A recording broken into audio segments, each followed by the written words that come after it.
As a rock fan, knowing where a lot of hard rock in the 80s was played and how some bands gained a lot of attraction because they were basically songs that they were stripped to. Pour some sugar on me, stuff like that. That was sort of, that got additional spread. I'm not talking about that spread.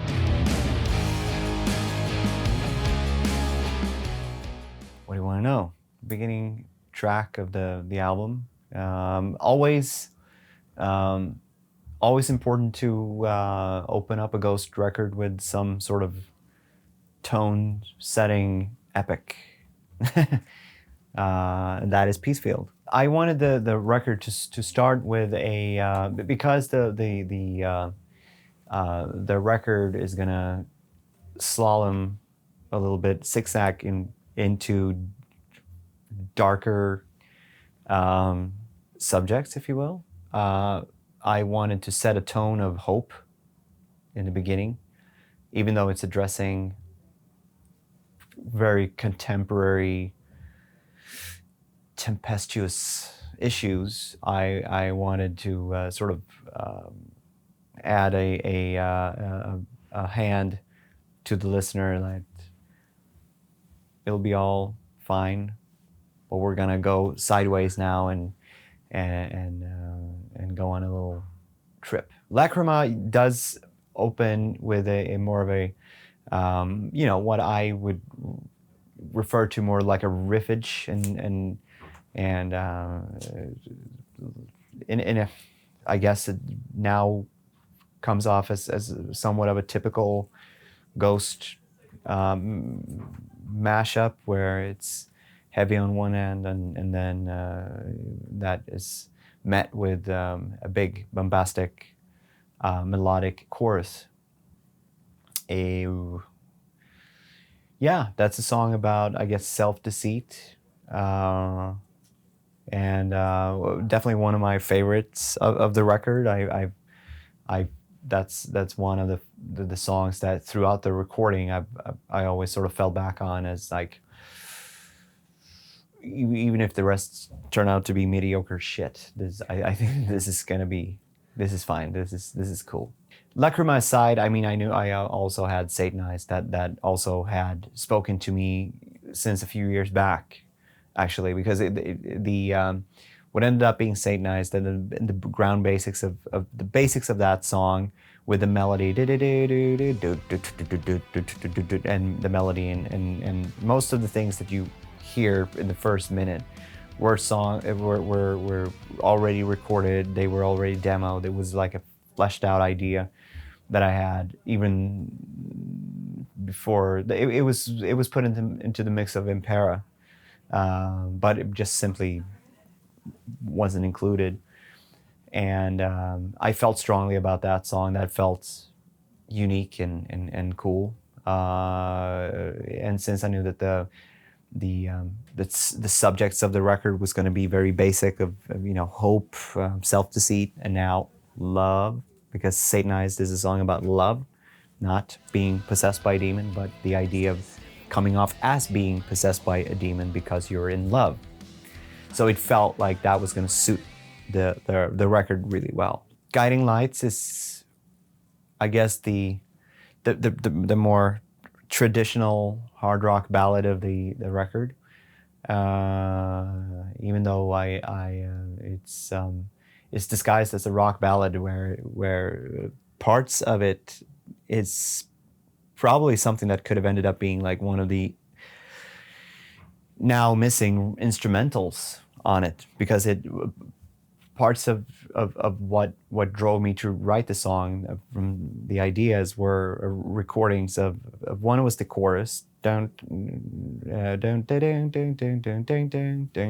was like the first thing I came up with, and then the line that the road leads nowhere. Okay, great, that's the hook, and then a chord progression, like one of the most used chord progressions ever, but it sounded cool. But I had this other bit, dong ding dong ding dong ding ding, boom bang boom bang boom bang bang, which was like that's 1982 horror VHS beyond Suspiria. That's that sort of horror flick music that I and so many others like. So that could have easily have been one of the more the big instrumentals instead of the record. But it sat really well with the chorus and transformed into, you know, pretty effective ballad about I don't know if there's one word for it, but it's basically the non-ability to be able to speak to someone next to you who you know is going the right direction, but you don't dare to say it because you know that if I say this, we will not even be friends anymore. As a it's not called that because I am up on Latin. It's because I am interested in books and music and art, and I think it's a fairly well known that Oscar Wilde wrote a letter that he called the Profundis, and so that means from the abyss, I guess, from the depths. I guess interpreted as from the other side, or yeah, from the depths. And Borealis means northern. So for all you black metal fans here, it's one of the most immortal-esque titles, really, because it means from the northern abyss. The song was always intended to sound, I guess, in a way, kind of like a black metal song. I know it's not a black metal song, so you don't have to fucking get going. But the idea was for it to resemble the feeling of like a snowstorm, like something that's sort of just brutally, just relentlessly, it's just sort of covering all sight with this just whirlwind of snow and ice. So that thus hence the sort of hectic, sort of just gallopy continuation through this sort of quite endless attack of just chugging. And it's a song lyrically about regret. Cenotaph is a cenotaph is a stone structure posing as a grave, but does not actually doesn't have a body inside. So it's technically an empty grave. So, which is but it usually serves as some sort of memorial plaque. And I thought that was a nice, it served as nice symbolism for the idea of someone dying. It isn't necessarily completely embodied or this buried physical entity inside a grave, but more so a part of our consciousness. Missilia Amori is it does have a very sort of glam rocky, almost as a rock fan, knowing where a lot of hard rock in the 80s was played, and how some bands gained a lot of attraction because they were basically songs that they were stripped to. Pour some sugar on me, stuff like that. That was sort of, that got additional spread. I'm not talking about that spread, but just because it was, stripper pole music. And Missilia Amori was definitely, that was sort of a joke when I wrote it. It was like, it almost has like a stripper pole because it has that do whack, physical. You can sort of throw yourself sideways and swerve around. Yeah. But lyrically, that is when love has started to appear as hate rather, and the lust for one party to basically consume the other and forcefully take over that and disguise that as love, whereas it's I don't know what it is, but it's can be extremely unpleasant. I think it's more interesting focusing what the marks or whom the marks are. Because marks of the evil one is not about it's not about it's not signs of the evil one. Marks in this case means something else. So lyrically, it's a very dumbified interpretation of biblical writing, and sort of simplified as something cool, and that is there for a purpose. I don't know what to tell you, but Marks of the Evil One is a song about something that I see. Yeah, you can almost hear Robert Plant is like, wow, you. Yeah, I mean, so where the album starts with the hopefully hope installing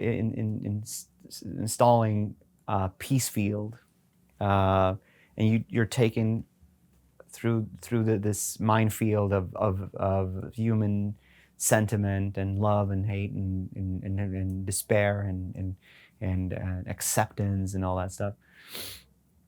There is this main thing I think that most people can probably agree on, and this is obviously immortalized in a very well known song by another British band in the '60s.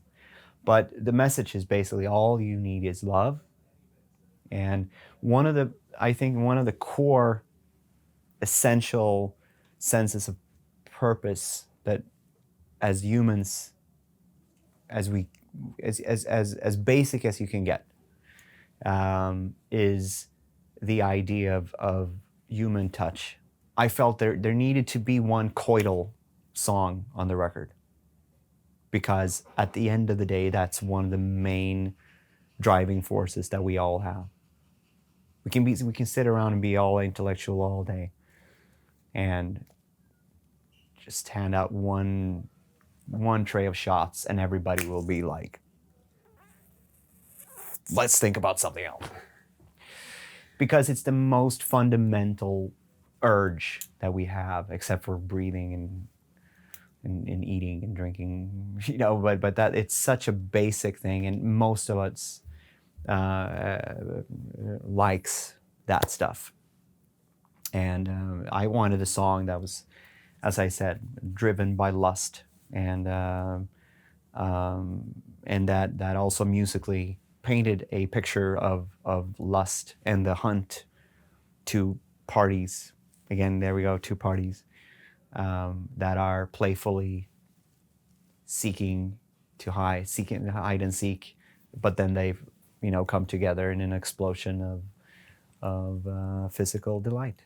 At points, I did believe probably that Umbra could have been like a last song, and then Excelsis, as it existed, felt like that should probably be the album encore, if you will. That's the credit, the credits in the film sort of music, where Umbra was more of a, that's the last action scene, and then Umbra comes as sort of an afterthought, as a commentary, an epilogue, if you will. And the overall messaging in Excelsis, even though it's very death heavy, is simply that if you're listening to this, you are alive and you should live life as effectively as possible, because death is inevitable, and we can bicker all day about what death is and what it means, but we're not getting any smarter. It's a fun subject. I love talking about it, but I also hate talking about it because it's a great waste of energy, and it does also make us feel bad at times and scared. And since we really don't know what it is anyway, I think it's important to always speak more about life than death, because it's it's inevitable anyway. And I am also guilty of wasting too much time in my life pondering about death. So as part of my journey is also to try to live a little bit more by what I'm end up preaching, and that is, go live your lives, God damn it.